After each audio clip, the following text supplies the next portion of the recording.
We all have a set of core beliefs, which are generally an accumulation of our past experiences and our conditioning.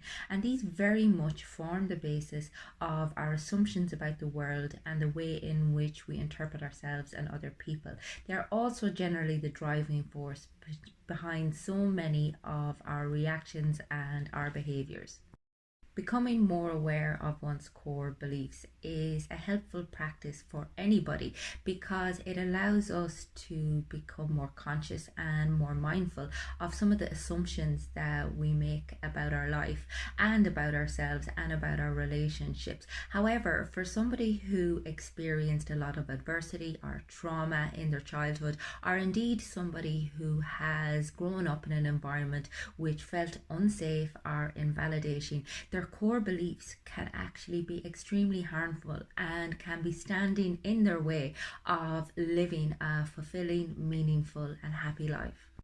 Frequently, people will be heavily influenced by their core beliefs and not even be aware of it. I mean, oftentimes our core beliefs run at a very automated level, and consequently, we're not aware of the impact that they are having on how we feel about ourselves and our capacity to show up to our life and be present. And some of the more insidious beliefs include things like being unworthy, feeling unlovable, feeling like relationships are an unsafe place, or that people can't be trusted, or that oneself can't be trusted, or believing that life is bad, that the future is bleak. And these may sound extreme, and yet so many people walk around with this underlying belief that there is something inherently wrong with them and that the world is an unsafe place. Now, these core beliefs can be a major cause of distress for people. I mean, if you think about it, if you have a conviction that you are somehow unlovable or unworthy or inadequate, then it's this constant attack on the self. I mean, you're never going to feel any sense of peace. Likewise, if you are convinced that the world is an unsafe place, you can never let your guard down. You can never let people in. You can never trust, and consequently, you are always in defense mode, and that feels very distressing for the nervous system. It just means that it's in a state of hypervigilance and that you can never come into a place of equanimity. It's exhausting, it is distressing, and it makes relationships so painful and difficult.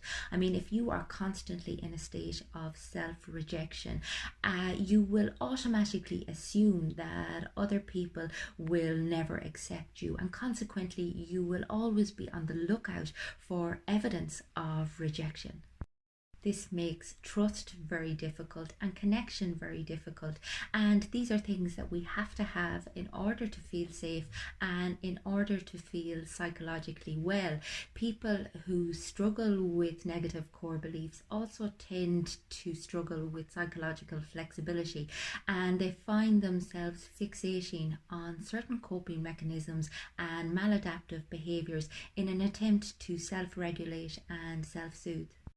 There's a huge variety in the way that people respond to their core beliefs and the maladaptive coping mechanisms and dysfunctional behaviors that develop as a consequence.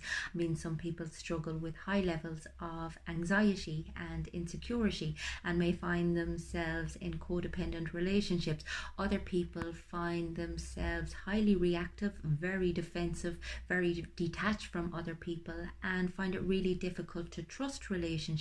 They may crave hyper independence so that they don't have to rely on anybody, and consequently they don't let anybody into their life. They view relationships as unsafe and frequently turn to addiction in an attempt to feel connected to something, yet ultimately just exacerbate the feelings of isolation. In others, there is a sense of self-abandonment. They may strive to please everybody else and completely deny their own needs in the process. They may procrastinate, they may be highly self-judgmental and highly self-critical, and basically struggle with feelings of inadequacy and insufficiency. People will also crave feeling good, even if it's just in the short term. And this is what drives what is referred to as the hedonic treadmill.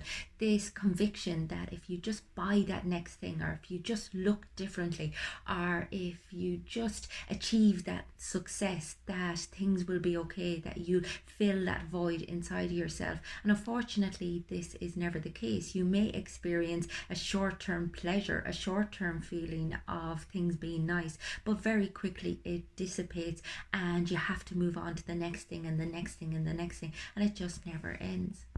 The more awareness we have of our core beliefs, the more capable we are of working with them and working through them. It's just about recognizing some of the unhelpful beliefs that you have about the world, and also recognizing that a level of dissatisfaction is part and parcel of the human experience.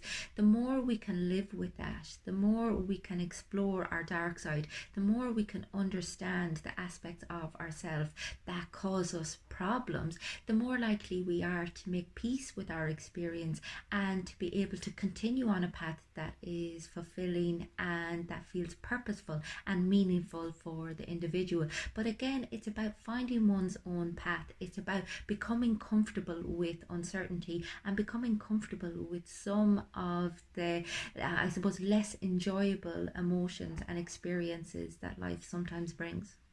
When we do that, we can become more clear about what it is that we actually need to do in order to enjoy our life, in order to feel satisfied with ourselves. And it's very rarely the thing that we thought we needed to do.